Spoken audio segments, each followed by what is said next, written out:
നമ്മൾ ഇതിനോട് അഡിക്റ്റഡ് ആവും തോറും നമ്മൾ ചിലപ്പോൾ ഒരു 2 ക്ലാസ് പുറകിലായിരിക്കും നമ്മുടെ തലച്ചോറ് ഉണ്ടാവുക. നമ്മൾ ഇതുപോലൊരു ബ്രെയിനും കൊണ്ടാണ് പഠിക്കാനിരിക്കുന്നുണ്ടെങ്കിൽ നമ്മൾ എത്ര തലകുത്തി മറിഞ്ഞാലും നമ്മൾ തലയിൽ ഒന്നും കയറാൻ വേണ്ടി പോകുന്നില്ല. ഒരു തേങ്ങ നമുക്ക് മനസ്സിലാവില്ല. ഈ പറഞ്ഞ ശീലങ്ങളൊക്കെ നമ്മൾ വല്ലാത്തൊരു അപകടത്തിലേക്കാണ് കൊണ്ടുപോകുന്നത്. ഇത് കൺട്രോൾ ചെയ്യാൻ പറ്റാത്തൊരു ശീലമായിരിക്കും. ബോധപൂർവമല്ല നമ്മളത് ചെയ്യുന്നത്. ഈ 1 സെക്കൻഡിൽ നിന്ന് നിങ്ങൾക്ക് റീഫോക്കസ് ചെയ്യണമെന്നുണ്ടെങ്കിൽ, പഠിച്ച കാര്യത്തിലേക്ക് തന്നെ തിരിച്ചു പോകണമെന്നുണ്ടെങ്കിൽ 23 മിനിറ്റ് എടുക്കും. നിങ്ങൾ മദ്യപിക്കുന്ന ഒരാളാണ്, അല്ലെങ്കിൽ സിഗരറ്റ് വലിക്കലാണ്, അല്ലെങ്കിൽ വേറെ എന്തെങ്കിലും ദുശീലങ്ങൾ നിങ്ങൾക്ക് ഉണ്ടോ? ഈ പറഞ്ഞതൊന്നും ഇല്ലാന്ന് എനിക്കറിയാം. പക്ഷേ ഇവിടെ ഈ ചിത്രം നിങ്ങൾ നോക്കിയേ, ഈ പറഞ്ഞ ദുശീലങ്ങളൊക്കെ ഉള്ള ഒരാളുടെ തലച്ചോറിന്റെ സ്കാനിങ് ആണ് അവിടെ കൊടുത്തിരിക്കുന്നത്. അതിന്റെ തൊട്ടടുത്ത് തന്നെ ഒരു നോർമൽ മനുഷ്യന്റെ ബ്രെയിൻ സ്കാനും ഞാൻ അവിടെ കൊടുത്തിട്ടുണ്ട്. ഈ ചിത്രം നിങ്ങളൊന്ന് ശ്രദ്ധിച്ചാൽ മനസ്സിലാവും, ഇയാളുടെ തലച്ചോറിന്റെ പല റീജിയൻസും ഒരു പുഴുങ്ങിയ ബേൺഡ് ആയ അവസ്ഥയിലാണ്. നമ്മളിൽ പലരുടെ ബ്രെയിൻ സ്കാൻ എടുത്ത് നോക്കിക്കഴിഞ്ഞാലും ഇതുപോലെ ബേൺഡ് ആയ ഒരു പുഴുങ്ങിയ അവസ്ഥയായിരിക്കും ഉണ്ടാവും. ഇത് നിങ്ങൾക്ക് തന്നെ മനസ്സിലാക്കാൻ ഏറ്റവും നല്ലത് എന്താണെന്ന് അറിയാം, നിങ്ങൾ ഒരു കാര്യത്തിൽ നിന്ന് എത്ര പെട്ടെന്നാണ് ഡിസ്ട്രാക്റ്റഡ് ആവുന്നുള്ളത് മാത്രം നോക്കിയാൽ മതി. കഴിഞ്ഞ കുറച്ച് ആഴ്ചകളായിട്ട്, അപ്പോൾ ഓണം എക്സാം കഴിഞ്ഞ തൊട്ട് സ്ഥിരമായിട്ട് ഞാൻ കേൾക്കുന്ന ഒരു കംപ്ലൈൻറ്റാണ്, സാർ ഞാൻ ഭയങ്കര ഫോക്കസ്ഡ് ആയിട്ട്, മോട്ടിവേറ്റഡ് ആയിട്ട്, ഫുള്ളി കമ്മിറ്റഡ് ആയിട്ടാണ് പഠിക്കാനിരിക്കുന്നത്, പക്ഷെ അതിൻ്റെ ഇടയ്ക്ക് ഞാൻ തന്നെ എപ്പോഴാണ് ഡിസ്ട്രാക്റ്റഡ് ആയി എന്നുള്ളത് എനിക്ക് തന്നെ അറിയില്ല. ഞാൻ ചിലപ്പോൾ ഒരു റീല് കണ്ടിരുന്നതേ എനിക്ക് ഓർമ്മയുള്ളൂ, പക്ഷെ അത് മണിക്കൂറുകളോളം ഞാനിങ്ങനെ റീൽസ് കണ്ട് അങ്ങനെ ഇരുന്നത് ഞാൻ തന്നെ അറിയുന്നില്ല. സമയം പോകുന്നത് ഞാൻ അറിയുന്നില്ല. എന്തുകൊണ്ടാണ് നമുക്ക് ഈ ഒരു ഡിസ്ട്രാക്ഷനെ പിടിച്ചു വെക്കാൻ പറ്റാത്തത്? എന്തുകൊണ്ടാണ് എത്ര മോട്ടിവേറ്റഡ് ആയിട്ട് നമുക്ക് പഠിക്കാനിരുന്നിട്ടും ഈ ഡിസ്ട്രാക്ഷനെ നമുക്ക് കൺട്രോൾ ചെയ്യാൻ പറ്റാത്തത്? ഇതുകൊണ്ടുണ്ടാവുന്ന ഒരു അപകടം നമ്മൾ ആദ്യം മനസ്സിലാക്കണം. നമ്മൾ ഇതുപോലൊരു ബ്രെയിനും കൊണ്ടാണ് പഠിക്കാനിരിക്കുന്നുണ്ടെങ്കിൽ നമ്മൾ എത്ര തലകുത്തി മറിഞ്ഞാലും നമ്മൾ തലയിൽ ഒന്നും കയറാൻ വേണ്ടി പോകുന്നില്ല. ഒരു തേങ്ങ നമുക്ക് മനസ്സിലാവില്ല, ഒരു തേങ്ങ നമുക്ക് ഓർത്തു വെക്കാനും പറ്റില്ല.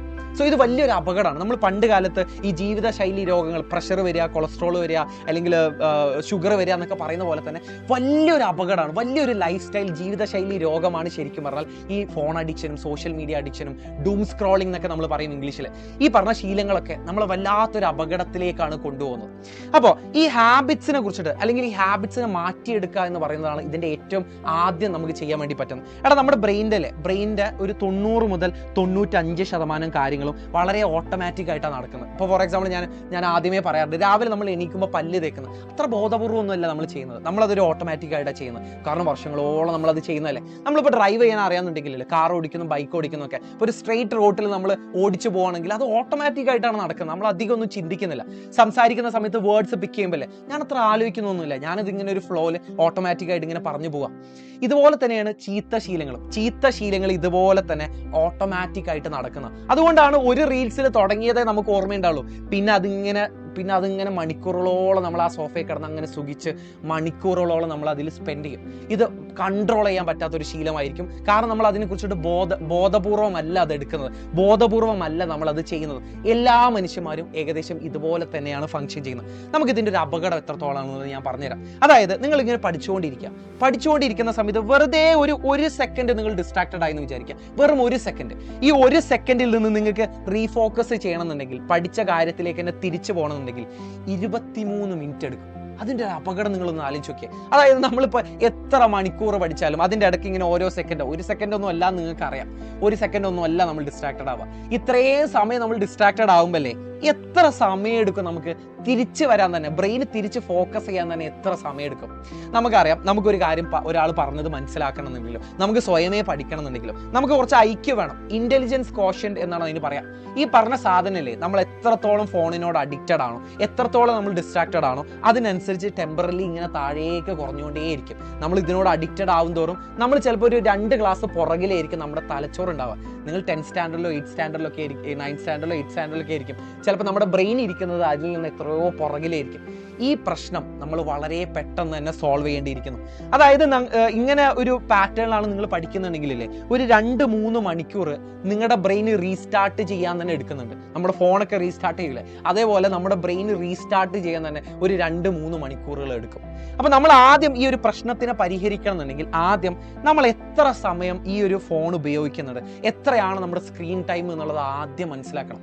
എന്നിട്ട് അതിൽ തന്നെ ചില ആപ്പുകൾ നമ്മൾ കൂടുതലായിട്ട് ഉപയോഗിക്കുന്നുണ്ടാവും. അപ്പോൾ അത് എവിടേക്കാണെന്നുള്ളത് നമ്മൾ ആദ്യം മനസ്സിലാക്കി അതിനെക്കുറിച്ചിട്ടുള്ളൊരു ബോധം വേണം. ഇതാണ് നമ്മുടെ സ്റ്റേജ് 1.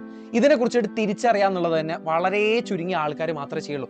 നിങ്ങൾ ഈ വീഡിയോ കാണാനും, നിങ്ങൾ ഈ വീഡിയോ മുഴുവനായിട്ട് ഇരുന്ന് കാണാനും, ഇതിൽ നിന്നുള്ള വാല്യുബിൾ ആയിട്ടുള്ള കാര്യങ്ങൾ എടുക്കാനും അത് പ്രയോഗിക്കണം എന്നുണ്ടെങ്കിലേ നിങ്ങൾ ആ ചുരുങ്ങിയ 1% പെട്ട ആളുകളായതുകൊണ്ടാണ്. അപ്പോൾ എന്തായാലും നിങ്ങൾക്ക് അത് യൂസ്ഫുൾ ആയിരിക്കും. നിങ്ങൾ അതിനെക്കുറിച്ചുള്ള ബോധം ഉണ്ടാക്കിയെടുക്കുക എന്ന് പറയുന്നതാണ് സ്റ്റേജ് 1 എന്ന് പറയുന്നത്. എത്ര സമയം നമ്മൾ ഫോൺ ഉപയോഗിക്കുന്നുണ്ട്, ഏതൊക്കെ ആപ്പുകളാണ് നമ്മൾ കൂടുതലായിട്ട് ഉപയോഗിക്കുന്നത്, ഇതിനെക്കുറിച്ചിട്ട് നമുക്ക് കൃത്യമായ ഒരു ബോധം വേണം. അതിനുശേഷം നിങ്ങൾക്ക് ചെയ്യാൻ പറ്റുന്നത്, നിങ്ങളിപ്പോൾ ഒരു ഫോൺ തീരെ ഉപയോഗിക്കാത്ത ഒരാളാണ്, നിങ്ങൾ പഠിക്കുന്ന സമയത്ത് ജസ്റ്റ് ടെക്സ്റ്റ് ബുക്കും നിങ്ങളുടെ പഠിക്കാനുള്ള മെറ്റീരിയൽസും ഗൈഡുകളും മാത്രം ഉപയോഗിക്കുന്ന ഒരാളാണെങ്കിൽ നിങ്ങൾക്ക് ഒരുപാട് വഴികളുണ്ട് ഈ പറഞ്ഞുള്ള ഡിസ്ട്രാക്ഷൻസ് പതുക്കെ പതുക്കെ ഒഴിവാക്കാൻ. പക്ഷെ അതിന്റെ മുന്നേ ഞാനൊരു കാര്യം പറയട്ടെ. നമ്മൾ നേരത്തെ കണ്ട ഒരു ചിത്രത്തിൽ ഇതിന് ഏറ്റവും നല്ലൊരു എക്സാമ്പിൾ ഞാൻ കൊടുത്തിട്ടുണ്ട്. നമ്മളൊരു പുൽമൈതാനം വിചാരിക്കുക. ആ പുൽമൈതാനത്ത് വേറെ വഴികളൊന്നും ഇല്ല കേട്ടോ, ഒരു ഫ്ലാറ്റ് ആയ പുല്ലുകൾ മാത്രമുള്ള ഒരു മൈതാനം അല്ലെങ്കിൽ ഒരു പറമ്പ്. ആ പറമ്പിൽ നമ്മളൊരു പ്രത്യേക വഴികളിലൂടെ ഒരു ദിവസം ഇങ്ങനെ എല്ലാ ദിവസവും ഇങ്ങനെ നടക്കുകയാണെന്നുണ്ടെങ്കിൽ അവിടെ ഒരു വഴി തെളിഞ്ഞു വരില്ലേ. അതുപോലെയാണ് നമ്മുടെ തലച്ചോറിനകത്ത് ഒരു ശീലം ഉണ്ടായി വരുന്നത്. എത്ര നാൾ നമ്മൾ ആ വഴിയിലൂടെ നടന്നു അത്രയും തന്നെ സ്ട്രോങ് ആയിരിക്കും നമ്മുടെ തലച്ചോറിനകത്ത് ആ ശീലം എന്ന് പറയുന്നത്. അത്രയും തന്നെ പണിയായിരിക്കും നമുക്ക് ആ ശീലം മാറ്റിയെടുക്കാൻ. അതുകൊണ്ട് ഇത് ഒറ്റയടിക്ക് മാറ്റിയെടുക്കാൻ നിങ്ങൾ വിചാരിക്കേ വേണ്ട. നമുക്ക് പതുക്കെ പതുക്കെ പതുക്കെ മാത്രമേ അത് മാറ്റിയെടുക്കാൻ പറ്റുള്ളൂ. അപ്പം നിങ്ങൾ ഇപ്പം നിങ്ങൾ വിചാരിക്കുക 5 മണിക്കൂറാണ് നിങ്ങൾ ഒരു ദിവസം ഫോൺ ഉപയോഗിക്കുന്നത്. അത് എത്രയോ കൂടുതലാണ്. 4 മണിക്കൂറിൽ കൂടുതൽ നിങ്ങൾ ഫോൺ ഉപയോഗിച്ച് കഴിഞ്ഞാൽ നിങ്ങൾ അപകടകരമായ ഒരു രീതിയിലാണ് കടന്നു പോകുന്നത്. നിങ്ങൾ 5 മണിക്കൂറാണ് ഒരു ദിവസം ഉപയോഗിക്കുന്നുണ്ടെങ്കിലേ, ഓരോ ദിവസം ഒരു 15 മിനിറ്റ് വെച്ചിട്ട് കട്ട് ചെയ്ത് നിങ്ങൾ അതൊരു 1 മണിക്കൂറിലൊക്കെ എത്തിക്കുക. എന്നാൽ മാത്രമേ നമ്മളൊരു ഹെൽത്തി ആയിട്ടുള്ള ഒരു ലെവലിലേക്ക് നമ്മൾ എത്തുള്ളൂ. പിന്നെ വേറെ കുറച്ച് കാര്യങ്ങൾ നിങ്ങൾ ചെയ്യാൻ പറ്റുന്നതെന്ന് വെച്ചാൽ, ആ കാഴ്ച നിങ്ങളുടെ ഒരു കൺവട്ടത്തു നിന്ന് തന്നെ പഠിക്കുന്ന സമയത്ത്, അതായത് ഫോൺ ഉപയോഗിക്കാതെയാണ് നിങ്ങൾ പഠിക്കുന്നുണ്ടെങ്കിൽ നിങ്ങളുടെ കൺവട്ടത്ത് തന്നെ ആ ഫോൺ എടുത്ത് ഒഴിവാക്കാം. ഒരു 90% ടെംപ്റ്റേഷൻസും നിങ്ങൾക്ക് അതിൽ നിന്ന് ഒഴിവാക്കാം. ഈ ഫോൺ കാണുമ്പോഴായിരിക്കും നമുക്ക് തോന്നുക, എന്നാൽ പിന്നെ അവനൊരു മെസ്സേജ് അയച്ചാൽ, അവൾക്കൊരു മെസ്സേജ് അയച്ചാലോ, ഗ്രൂപ്പിലൊരു റീല് പോസ്റ്റ് ചെയ്താൽ, അല്ലെങ്കിൽ നമുക്ക് തന്നെ തോന്നും കുറച്ച് നേരം നമുക്കൊന്ന് റീൽസ് കാണുന്നു. പക്ഷെ ഞാൻ പറഞ്ഞല്ലോ, ഇത് നമുക്കൊരു ഓട്ടോമേറ്റഡ് ആയ ശീലമാണ്, ഓട്ടോമാറ്റിക് ആയിട്ടുള്ള ശീല. 2 റീൽസ് കണ്ടേ നമുക്ക് ഓർമ്മയുണ്ടാവും, ബാക്കി ബ്രെയിൻ ചെയ്തോളും. ബാക്കി പല്ല് തേക്കുന്ന പോലെ ബ്രെയിൻ ഇങ്ങനെ അതിലെങ്ങനെ ഇരുന്നോളും. നമ്മൾ സോഫയിൽ ഒന്ന് ജസ്റ്റ് കിടന്നു കൊടുത്താൽ മാത്രം മതി. അപ്പോൾ ഫോക്കസ് സോൺ അല്ലെങ്കിൽ പഠിക്കാനിരിക്കുന്ന സമയത്തിലെ ഫോൺ ആ കൺവട്ടത്തുനിന്നേ എടുത്ത് ഒഴിവാക്കുക.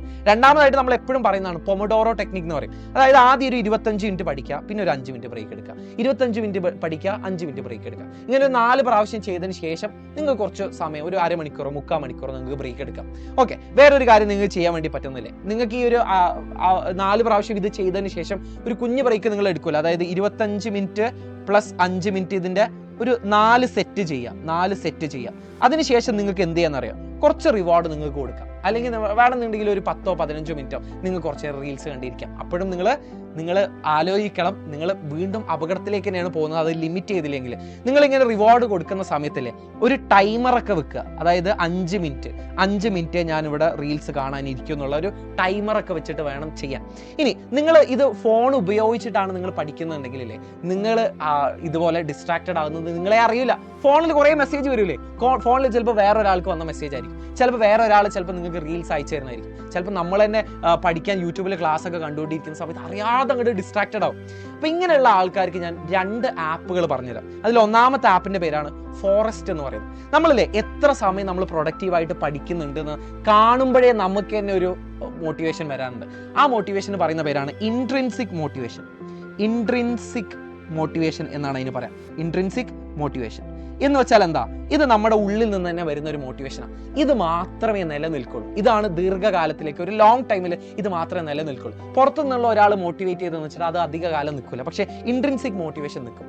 ഇൻട്രിൻസിക് മോട്ടിവേഷൻ കൂട്ടാനുള്ള ഒരു വഴിയാണ് ഈ ഫോറസ്റ്റ് എന്ന് പറയുന്നത്. നിങ്ങൾക്ക് അതിനെ, ആ ആപ്പിനെ നിങ്ങൾക്ക് തന്നെ എക്സ്പ്ലോർ ചെയ്യാം. പക്ഷേ കുറച്ച് കാര്യങ്ങൾ ഞാൻ പറഞ്ഞുതരാം. അതായത് നിങ്ങൾ എത്ര സമയം പഠിക്കുന്നോ, എത്ര മിനിറ്റ് പഠിക്കുന്നോ, അതിനനുസരിച്ച് നിങ്ങൾക്ക് ഒരു കാർഡിനെ വളർത്തിയെടുക്കാം. ആ കാർഡ് ഇങ്ങനെ വളർന്നു വരുന്നത് നമുക്ക് കാണാൻ വേണ്ടി പറ്റും. ആ കാർഡ് എത്രത്തോളം വളരുന്നുണ്ടോ അത്രയും സമയം അല്ലെങ്കിൽ അത്രയും എമൗണ്ട് നമ്മൾ അത്രയും പ്രൊഡക്റ്റീവായിട്ട്, ഫോക്കസ്ഡ് ആയിട്ട്, കമ്മിറ്റഡ് ആയിട്ടാണ് ഇരിക്കുന്നത്. ഇതെല്ലാ ദിവസവും നമ്മളിങ്ങനെ കാണുന്തോറും നമ്മുടെ ബ്രെയിൻ നേരത്തെ ഇങ്ങനെ പുൽമൈതാനത്തെ വഴി തെളിഞ്ഞു വരുന്ന പോലെ തന്നെ നമ്മുടെ ബ്രെയിൻ ഇതിനോട് അഡാപ്റ്റഡ് ആവും. നമ്മൾ പഠിച്ചുകൊണ്ടിരിക്കുകയാണ്, അപ്പോൾ നമുക്ക് പഠിക്കാനുള്ള ഒരു കപ്പാസിറ്റി ഉണ്ട്. അതൊരു ഇൻട്രിൻസിക് മോട്ടിവേഷൻ ക്രിയേറ്റ് ചെയ്യും. അതങ്ങനെ കൂടുതൽ മുന്നിലേക്ക് പോകുന്തോറും നമ്മൾ വളരെ ശ്രദ്ധയുള്ള ഒരാളായിട്ട് മാറും, വളരെ ഫോക്കസ് ഉള്ള ഒരാളായിട്ട് മാറും. അങ്ങനെ നമുക്ക് ഈ ഡിസ്ട്രാക്ഷൻസിനെ പതുക്കെ ഒഴിവാക്കാം. ഇനി അതും കൊണ്ടും കാര്യമില്ല എന്നുണ്ടെങ്കിലേ, നിങ്ങൾ ഈ 1sec എന്ന് പറഞ്ഞുള്ള വേറൊരു ആപ്പ് ഉണ്ട്. 1sec അല്ലെങ്കിൽ കുറേ app blockers, app switch blockers എന്നൊക്കെ പറയുന്ന കുറേ ആപ്പുകളുണ്ട്. ഇവരെന്താ ചെയ്യുന്നതെന്ന് അറിയോ? നമ്മളിങ്ങനെ ഇൻസ്റ്റാഗ്രാമിൽ നിന്ന് വാട്സപ്പിലേക്ക്, വാട്സപ്പിൽ നിന്ന് യൂട്യൂബിലേക്ക് അങ്ങനെ ചാടി കളിക്കല്ലേ. ഇപ്പോൾ അതിനനുസരിച്ച് നമ്മുടെ ബ്രെയിൻ ഇങ്ങനെ പുഴുങ്ങിയ ഒരു അവസ്ഥയിലേക്കാണ് പോകുന്നത്. നമുക്കൊരു കാര്യത്തിൽ ശ്രദ്ധ നിൽക്കില്ല, നമ്മളിങ്ങനെ ചാടി കളിക്കും നമ്മുടെ ബ്രെയിൻ.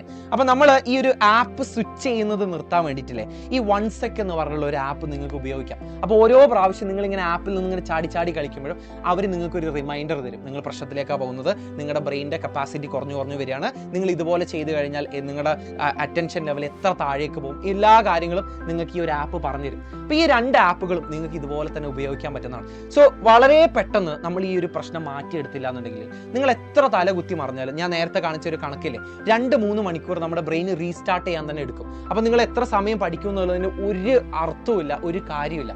ഈ ഡിസ്ട്രാക്ഷൻ എന്ന് പറഞ്ഞ പ്രശ്നം നമ്മൾ വളരെ പെട്ടെന്ന് തന്നെ റെഡിയാക്കണം. Okay, all the best.